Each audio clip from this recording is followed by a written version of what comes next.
ter uma clínica em região metropolitana, consultório em região metropolitana. É bom do ponto de vista de mercado, porque é um pouco longe demais para as pessoas irem até a capital para fazer consulta, mas não tão longe para a pessoa de repente ir lá fazer uma cirurgia. Agora, o trânsito para chegar e para sair no dia a dia, isso é o que mata. E agora, senhores, é hora do trânsito de volta. E assim eu vou passar os próximos 10 minutos para percorrer míseros 5 quarteirões, que provavelmente se eu estivesse a pé, eu chegaria muito mais rápido. E sinceramente, eu não consigo achar isso normal. Passar mais um fim de tarde, mais um pôr do sol, preso aqui na minha gaiola, na minha jaula de metal móvel, no meio de outras pessoas presas nas suas respectivas jaulas de metal móveis, e sinceramente só não é pior, porque eu pelo menos consigo interagir um pouquinho aqui com vocês. Bom, mas agora a gente já chegou aqui no dia seguinte, eu já estou livre do trânsito, em um ambiente bem mais tranquilo para falar do assunto principal do vídeo. Afinal, por que os anestesistas ganham tão bem? Mas antes de entrar no tema principal, né, eu tenho que fazer 2 disclaimers, né? O primeiro deles, eu não sou anestesiologista, né? Eu não posso falar em nome dos anestesistas porque eu não sou anestesista, eu sou médico oftalmologista, né? Então, por que eu estou falando sobre isso, se esse não é meu lugar de fala, né? Aliás, essa é uma das expressões que eu mais odeio, é lugar de fala. Cada um fala o que quiser, né? A opinião você pode dar sobre qualquer coisa, né? Lugar de fala é o lugar onde você quiser falar de qualquer coisa. Mas por que então que eu vou falar sobre anestesiologia? Porque alguém me perguntou, então... Como alguém colocou aí esse questionamento, né? Por que o pessoal da anestesiologia, eu não me lembro bem qual foi a pergunta, mas eu vou colocar aí na tela, mas por que o pessoal ganha tão bem, né? E o segundo disclaimer que eu tenho que fazer é que isso é subjetivo, não é uma coisa assim que... O que é ganhar bem? O que é ganhar bem para mim, talvez não seja ganhar bem para você ou para uma outra pessoa, né? Claro que tudo depende do que você faz, da caminhada até onde você vai conseguir desempenhar esse trabalho, né? E isso é o que vai determinar se você ganha bem ou mal, né? Então, existem múltiplas variáveis e aí, qual o critério que eu estou usando para poder falar que os anestesistas ganham bem? É um critério comparativo. Comparando com as outras especialidades médicas, com as outras pessoas que também são médicas, eu vou provar para você por A mais B que uma pequena caminhada com mochila me deixa ofegante, mas não é isso que eu vou provar, né? Mas eu vou provar para você que de repente ganhar 10 mil ou ganhar 20 mil reais para um anestesista é muito mais dinheiro do que ganhar 10 mil reais para um clínico geral ou para um oftalmologista como eu. Por quê?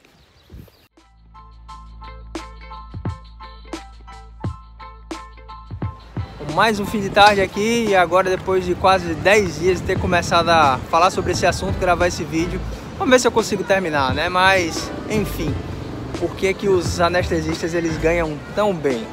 Cara, eu vou dividir em 3 pontos para poder ficar aí mais didático nessa abordagem, né? O primeiro ponto que eu queria falar, e vou tentar achar uma posição melhor aqui para o vento não atrapalhar tanto, né?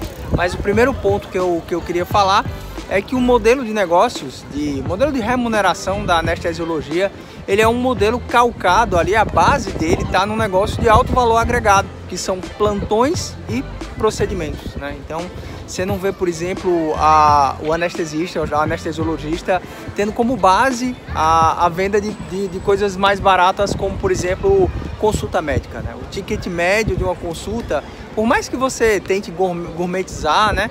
Cara, é difícil você conseguir viver só de consulta médica a 500, 600, 700 reais. Eu sei que existem pessoas que conseguem. Eu sei que tem gente na anestesiologia que faz consultório, principalmente com dor, né? Que é uma especialidade agora pela AMB também, né? A AMB, acho que é uma das 50 e poucas especialidades médicas aí reconhecidas, né? Mas não é a base. Como, por exemplo, na pediatria, por exemplo. Na pediatria, a base da pediatria não é exame, não é cirurgia. A pediatria base é consulta, que é uma coisa que tem um valor agregado bem menor.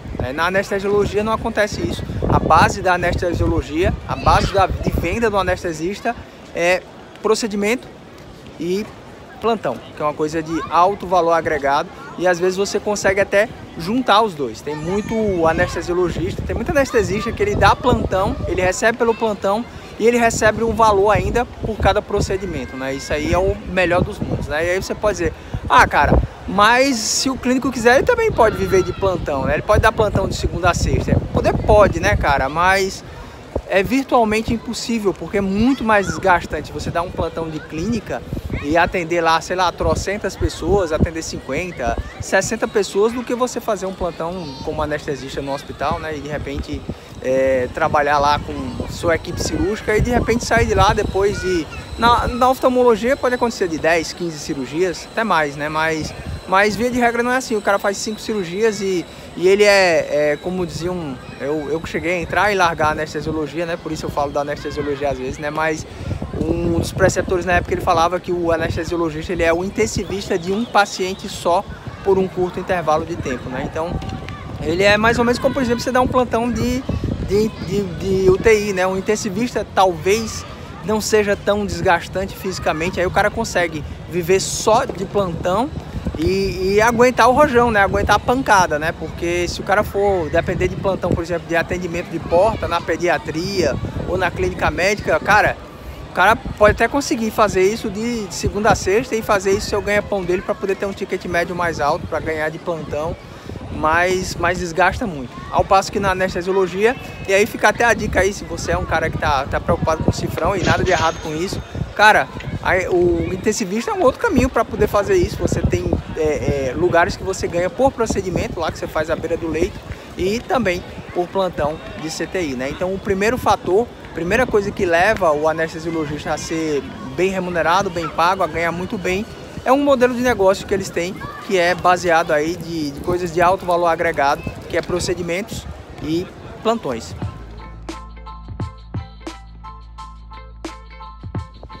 Beleza, segundo ponto aí que na minha opinião faz os anestesistas ganharem tão bem é ter uma sociedade muito organizada, uma liderança, uma representatividade muito grande aí por parte das sociedades deles, né? Porque pensa comigo, cara, de nada ia adiantar você ter um modelo de negócio que está baseado em dar plantão e procedimento, se esses plantões e procedimentos eles não fossem bem valorizados, eles não fossem bem remunerados, né? Então, de nada adiantaria se a gente estivesse falando de uma especialidade que está dia após dia sendo inundada por novos profissionais e você está vendo ali o preço dos procedimentos, dos plantões derreterem com o tempo, ou por não ter reajuste pela inflação, você não tem ganho real nos valores aí com o passar do tempo, ou até pior, né? Por esses procedimentos ficarem cada vez mais baratos aí pelo canibalismo, pelo fogo amigo aí dos novos entrantes, dos colegas, né? Eu me lembro que quando eu estava na anestesiologia, como eu falei, eu entrei, e foram 2 anos seguidos, né? Eu tive uma vaga, acho que em 2010 para 2011, em São Paulo, uma vaga num hospital escola, muito bom.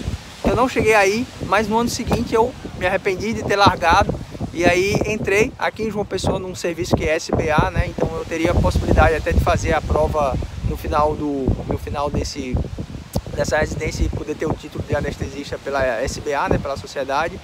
Mas eu acabei largando, mas eu me lembro que logo lá que a gente estava lá no início, primeiro dia de residência, um dos staffs lá, ele reuniu os R1s, né, o pessoal que estava entrando, a gente era R0 na verdade, né, a gente estava entrando lá no hospital e um dos chefes lá, ele chamou a gente e disse, olha, a gente só é o que é porque a gente é uma sociedade extremamente organizada. O custo que eu tive para entrar na minha especialidade foi isso aqui. Aí ele levantou o carimbo e disse, na época lá, né, R$20 foi o que eu gastei para poder começar a trabalhar. Mas se a gente não valorizar o nosso trabalho, ninguém vai. O pessoal vai falar que a gente só vai fazer injeçãozinha, vai fazer procedimento simples. Então, se a gente não valorizar o nosso trabalho, ninguém vai. Mas se a gente quiser, a gente para esse hospital. É só a gente fazer greve que não sai cirurgia nenhuma nesse hospital. Então, a sociedade deles, eles são extremamente organizados e os caras são catequizados lá desde a entrada lá na residência a manter a valorização da classe deles. E só para você ter uma ideia como a classe ela é organizada e consegue se valorizar e consegue aproveitar aí a carência que tem de profissionais no mercado, tem alguns lugares que o anestesista ele ganha exatamente o mesmo valor por procedimento que o cirurgião está ganhando. Que na minha opinião é uma baita distorção, né? Porque o cirurgião ele vai estar lá ao mesmo tempo que o anestesiologista está lá se concentrando e trabalhando lá com o paciente na mesa, ele vai estar trabalhando lá e ele ainda teve o trabalho de captar aquele paciente, convencer ele a operar e de fazer o pós-operatório desse cara, né? Então tem um nível de responsabilidade até maior, porque tem uma relação pessoal com o paciente. Se o paciente for reclamar, ele sabe exatamente onde é que ele vai bater a porta, e essa porta é a porta do cirurgião. Mas isso aí é só para você ter uma ideia de como os caras eles conseguem se organizar e aproveitar aí a oportunidade que o mercado dá para eles, aí, a organização que eles têm para poder valorizar os serviços deles. E terceiro aí, por último, e talvez o que seja mais vistoso, né, o que vai estar mais à vista das pessoas, é que, como eu falei antes, né, ganhar 10 mil reais não é a mesma coisa para um clínico, para um oftalmologista e para um anestesista. Para um anestesista esse dinheiro vai significar muito mais. E eu disse que ia provar por A mais B. Eu vou fazer isso agora. Imagine aí que de repente um anestesista, ele trabalhou um ano inteiro e ganhou 100 mil reais. E da mesma forma um clínico, ele tem lá um endocrinologista, ele tem lá o consultório dele, ele também ganhou 100 mil reais. E o oftalmo também ganhou 100 mil reais. A diferença dos três é que o endocrinologista ele vai ter que pagar secretário, aluguel da clínica dele, então ele vai ter os custos para poder gerar esse dinheiro que o anestesista ele não tem, porque ele está vinculado a maior parte do tempo a um hospital, né? Talvez ele pague lá o valor da cooperativa, mas não tem esse valor, essa pancada aí de manter um negócio que é um consultório. O oftalmologista nem se fala, né? Vou aqui chorar as pitangas aqui pelo lado da oftalmologia. Quando você ganha 100 mil reais, você pega esse dinheiro todinho e compra equipamento. E quando você termina de pagar, ou você já vai começar a gastar com os equipamentos que estão dando defeito, ou você vai acabar fazendo upgrade de equipamento. Então, para o anestesista, o que ele vai fazer é pegar essa grana e de repente investir. Então, uma parte dessa grana, pelo menos, ele vai conseguir investir e vai conseguir obter algum retorno. Ou vai viajar, ou vai comprar um carro melhor, e é isso que a sociedade vê, isso que aparece no Instagram. Então parece ainda mais amplificado, o que as redes sociais hoje mostram, né? Então parece ainda mais que os caras ganham mais ainda do que os outros profissionais. E só mais um bônus aí, final, né? Falar de duas coisas da anestesia, da anestesiologia, que eu acho que ajuda bastante a especialidade deles aí, pensando nas perspectivas de futuro e atuais, né? Primeiro, que você tem pouca influência das clínicas populares, desses planos mais populares, principalmente clínicas populares na especialidade deles, né? Você vê que, de repente, essas clínicas de bairro, elas podem acabar afetando principalmente quem vive de consulta ou de cirurgia mais popular. Então, oftalmologia entra nesse bolo, otorrino, pediatria, psiquiatria, mas a anestesiologia não, ela está de certa forma resguardada aí do efeito aí o efeito ruim de mercado que as clínicas populares podem causar, e também ela está de certa forma resguardada aí dos efeitos ruins de mercado da telemedicina, né? Não tem muito como de repente alguém chegar e fazer uma hack via ligação aí, faz uma call aí, faz uma chamada aí, uma videochamada aí que a gente vai fazer uma hack aí. Não tem como fazer isso, não tem como entubar alguém, fazer uma sedação por telemedicina, né? Você pode ter até a consulta pré-anestésica, né? Mas para fazer um procedimento, a especialidade ela vai estar muito tempo ainda aí resguardada dos efeitos ruins que a telemedicina vai trazer para o mercado médico como um todo, né? Tem efeitos bons e efeitos ruins, né? E os efeitos ruins, pelo menos aí eu vejo que a anestesiologia ela está de certa forma resguardada, né? E dito tudo isso, né? Todo mundo sempre diz, se é tão bom, então por que você não vai fazer isso aí? Cara, às vezes eu confesso a você que eu me pego pensando, será que eu fiz uma boa escolha de ter largado a anestesiologia? Mas cara, também tô aqui feliz onde eu tô. O gramado do vizinho eu sei que sempre parece um pouquinho mais verde, e eu sei também que os anestesistas eles têm os desafios deles lá, eles têm as dificuldades deles lá, e aí eu acho que esse provavelmente é o próximo vídeo, né? Quais são os grandes problemas e as dificuldades de mercado da anestesiologia, isso, claro, e obviamente na visão de um não anestesista, que é o que eu sou, tá? Mas É isso aí, esse foi o vídeo aí, se esse tipo de conteúdo faz sentido para você, se você gosta de ouvir sobre perspectivas de mercado, visão de mercado aí na medicina, então se inscreva aí no canal, e se você também curte esse tipo de informação, é bem possível que os seus colegas, as pessoas que estão na mesma fase que você, também possam ter interesse nesse assunto. Então, se tem alguém aí em dúvida se vale a pena fazer anestesiologia ou não, manda esse vídeo aí para eles. Um abraço, pessoal, e até o nosso próximo vídeo. Tchau, tchau!